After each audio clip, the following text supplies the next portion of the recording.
요한복음 14장부터 계속해서 예수님의 다락방 강화가 이어지고 있습니다. 참 포도나무 가지의 비유와 또 예수님의 사랑 안에 머물라 하는 그런 말씀도 하셨습니다.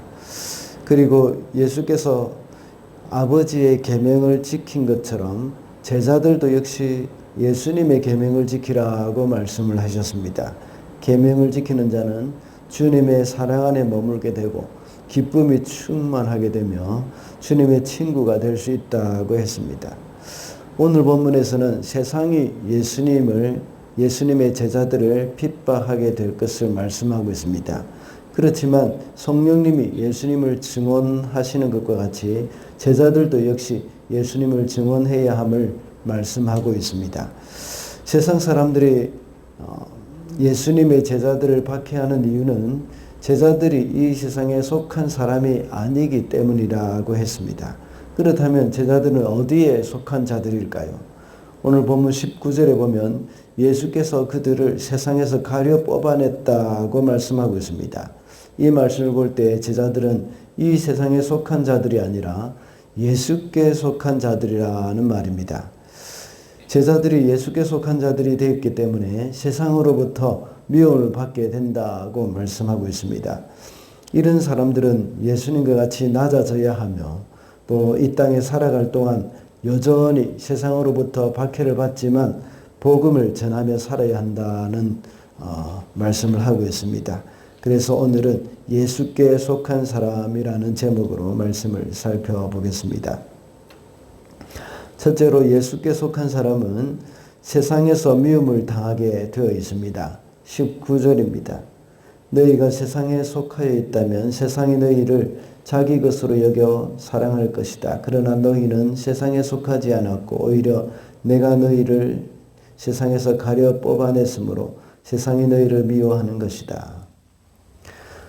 방금 읽은 19절에서는 세상이 제자들을 미워하는 이유가 나옵니다. 그것은 서론에서 말씀을 드렸던 바와 같이 제자들이 이 세상에 속하지 않았기 때문입니다. 그들은 예수께 속한 사람이기 때문에 세상으로부터 미움을 받고 있는 것입니다. 만약 제자들이 이 세상에 속하였다면 세상은 자기의 것으로 여겨서 사랑할 것이라고 했습니다. 그렇지만 오히려 예수께서 그들을 가려서 뽑았기 때문에 제자들을 세상은 미워할 것이라고 말씀하고 있습니다. 여기서 말하는 세상의 의미는 마귀를 비롯해서 예수님을 대적하는 세력들을 가리키는 겁니다.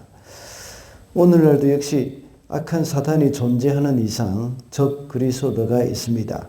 또한 예수님을 대적하는 세력들이 존재하고 있습니다.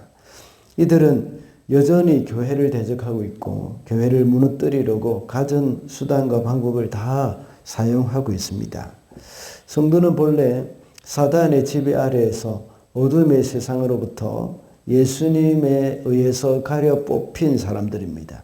그래서 이제는 더 이상 이 세상의 통치자인 사탄의 지배를 받지 않고 예수님의 통치를 받는 사람이 되었습니다. 우리의 육신은 이 땅에 살아있는 동안에 이방인과 같은 그런 삶을 살아가고 있습니다. 이 세상에 살고 있지만 이 세상에 속한 사람들이 아니라 예수께 속한 사람들입니다. 그러니 자연히 어둠에 속한 자들로부터 미움과 핍박을 받을 수밖에 없는 것이죠. 오늘 본문에서 예수께서도 말씀을 하셨듯이 세상이 예수님을 미워하기 때문에 당연히 예수께 속한 사람들을 미워하게 되어 있습니다. 그래서 우리는 이 땅에 살아갈 동안 어려움이 있는 것을 당연히 여겨야 합니다. 그리고 오히려 예수께 속한 증거라고 생각하고 더욱 감사하게 여기면서 살아가야 하겠습니다. 둘째로 예수께 속한 사람은 주님보다 더 낮은 자리로 내려가야 합니다. 20절 말씀입니다. 내가 너희에게 종이 그 주인보다 높지 않다고 한 말을 기억하여라. 사람들이 나를 박해했으면 너희도 박해할 것이요. 또 그들이 내 말을 지켰으면 너희의 말도 지킬 것이다. 20절에서 말씀하신 종이 그 주인보다 높지 않다고 하신 말씀은 마태복음에서 하신 말씀입니다. 마태복음 10장 24절에 보면 제자가 그 선생보다 또는 종이 그 상전보다 높지 못하니라고 말씀하신 적이 있습니다. 그러면서 주인을 바알세불이라고 했는데 하물며 그 집 사람들이라 하고 말씀하셨습니다. 예수님을 가리켜 바알세불이라고 비난하면서 박해했다는 것입니다. 그렇다면 너희 제자들은 얼마나 더 박해하겠느냐 하는 말씀입니다. 우리는 이러한 주님의 말씀을 생각해야 합니다. 예수께 속한 우리는 예수님이 받으신 고난, 예수님이 받으신 핍박을 우리도 역시 받는다는 것을 각오를 해야 합니다. 다시 말하자면 이 세상에서 우리는 주님보다 더 낮아져야 한다는 것을 잊어서는 안 됩니다. 그러나 때로는 주님이 낮아지셨으나 우리는 높아져야 한다 하는 그런 생각을 하는 사람들도 많이 있긴 합니다. 그러나 주님이 십자가에 달려서 십자가를 지셨다면 우리도 역시 그 십자가를 지고 가야 합니다.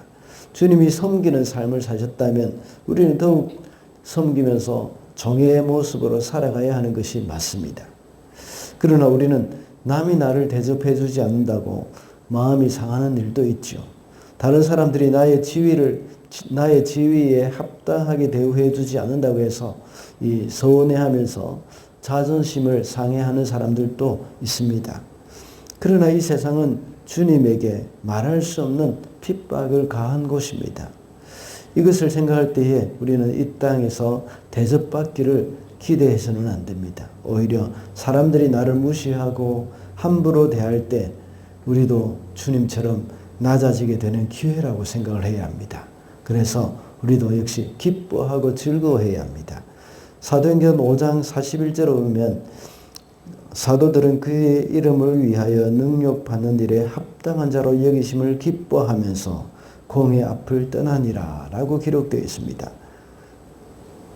제자들이 예수님 때문에 받는 핍박, 그것을 기뻐했다고 기록되어 있습니다. 우리가 요즘 이 땅에 살면서 제자들과 같은 그런 핍박은 없다고 하더라도 말씀대로 살아가면서 겪게 되는 어려움은 있을 것입니다. 때로는 말씀에 순종하면서 불이익이 있을 수도 있습니다. 그때는 내가 예수께 속한 사람이기 때문이라고 생각하면서 우리는 기뻐해야 할 것입니다. 마지막으로 예수께 속한 사람은 그리스도인의 증인이 됩니다. 26절과 27절입니다. 내가 아버지께로부터 너희에게 보낼 보혜사 곧 아버지께로부터 오시는 진리의 영이 오시면 그 영이 나를 위하여 증언하실 것이다. 너희도 처음부터 나와 함께 있었으므로 나의 증인이 될 것이다. 예수께서는 성령님을 약속해 두셨습니다. 진리의 성령님이 오시면 예수님에 대해서 증언하실 것이라고 했습니다. 그리고 제자들에게도 역시 예수님의 증인이 될 것이라고 말씀하셨습니다. 오순절 성령님이 강림하셨을 때에 모든 제자들이 성령님의 충만을 받고 그 후로 성령 충만을 받은 후로 예수님의 증인이 되었습니다. 진리의 영이신 성령님은 예수님을 증거하고 예수님을 드러내는 그런 사역을 하십니다. 그래서 누구든지 성령으로 충만한 성령으로 충만한 사람의 삶은 바로 예수님을 드러내게 되어 있습니다. 만약에 성령이 충만하다고 하면서 교만하거나 자기 스스로를 과시하려고 하는 사람이 있다면 그것은 옳지 못한 일입니다. 성령으로 충만한 사람은 그 사람의 삶을 통해서 예수님이 드러나야 하고 그 사람의 입술로 예수님이 증거되어져야 합니다. 오늘날 건전하지 못한 성령 운동을 하는 사람들을 보면 자기 자신을 자꾸만 드러내는 사람들이 있습니다. 그래서 은사 운동을 하면서 돈을 끌어모으면서 자신의 부를 축적하는 사람들도 있죠. 그뿐만 아니라 아주 거만한 태도를 가지고 있거나 또 사람을 무시하는 태도도 그들에게서 볼 수 있습니다. 이런 행동은 성령 충만한 사람들의 행동이 아닙니다. 더 나아가서 이런 사람들은 예수께 속한 사람도 아닙니다. 이렇게 하다가 결국은 이단에 빠지는 사람도 얼마나 많이 있습니까? 그래서 자신이 예수라고 말을 하기도 합니다. 그러므로 기억해야 할 것은 예수께 속한 사람은 예수님을 드러내는 사람입니다.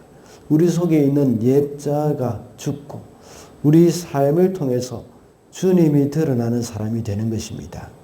그래서 많은 사람들이 이런 사람들을 보면서 예수님을 생각하게 되는 것이죠. 말씀을 맺겠습니다. 오늘은 예수께 속한 사람이라는 제목으로 말씀을 살펴보았습니다. 예수께 속한 사람은 세상에서 미움을 받게 되어 있다고 했습니다. 그리고 예수께 속한 사람은 주님보다 더 낮은 자리로 내려가고 그리스도의 증인이 된다고 했습니다. 오늘도 예수께 속한 사람으로 살아가는 저와 여러분이 되시기를 바랍니다.